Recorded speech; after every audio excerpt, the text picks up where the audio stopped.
Picture a pack animal, loaded down with heavy bags of grain, walking a route it has taken 100 times before. The path is predictable, the rhythm of the work is steady. But then, a slight wrong turn. The familiar trees give way to denser woods, and the usual sounds of the distant market vanish. The air grows heavy, and a deep silence takes over the forest. Scattered across the dirt are white, sun-bleached animal bones, picked clean. Drifting just a few degrees off a known path strips away the protections of routine. It creates a survival vacuum where the old rules no longer apply.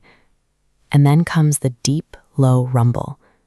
A massive lion blocks the only path back, cutting off any chance of a quiet retreat with a single, silent step into the dust. During a crisis, an external threat triggers the amygdala, branching into two default options: fight or flight. But for a weaker target facing a lion, overpowering is impossible, and outrunning is pointless. Both paths lead to a fatal outcome. The body's oldest programming leads to a dead end. To walk out alive, you have to override millions of years of instinct. The nervous system pulls the muscles to bolt. The heart hammers against the ribs, locking the body in a terrifying paralysis right before the decision is made.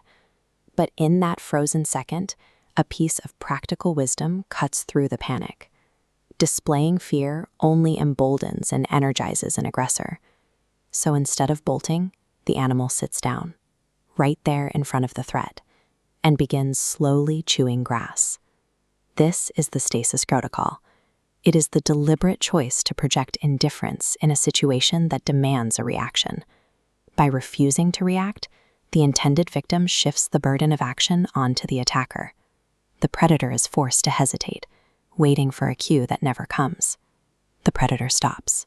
It watches, hesitant. Its muscles are primed for a high-speed chase, but the target refuses to move.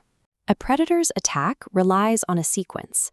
Detecting fear triggers the chase, and fleeing leads to capture. But injecting apathy into that first node breaks the loop. The trigger to chase shatters because the necessary input, panic, is missing. Unable to process an animal eating grass in its presence, the lion steps backward.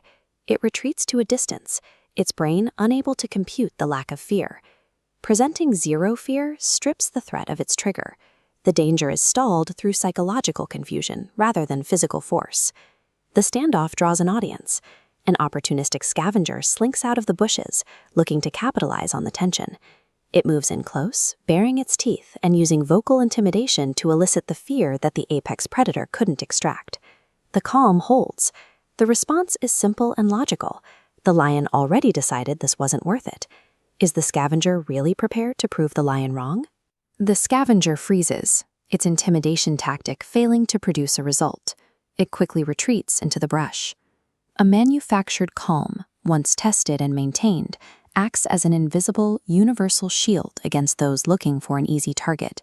After a long moment, the target stands up. It begins a steady walk forward, unhurried, leaving the threats behind without a scratch. Fear is a psychological currency.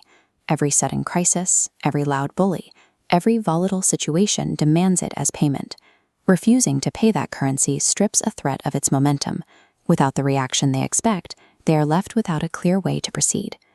True survival is found in the mastery of your own panic, in the moments when the world expects you to break.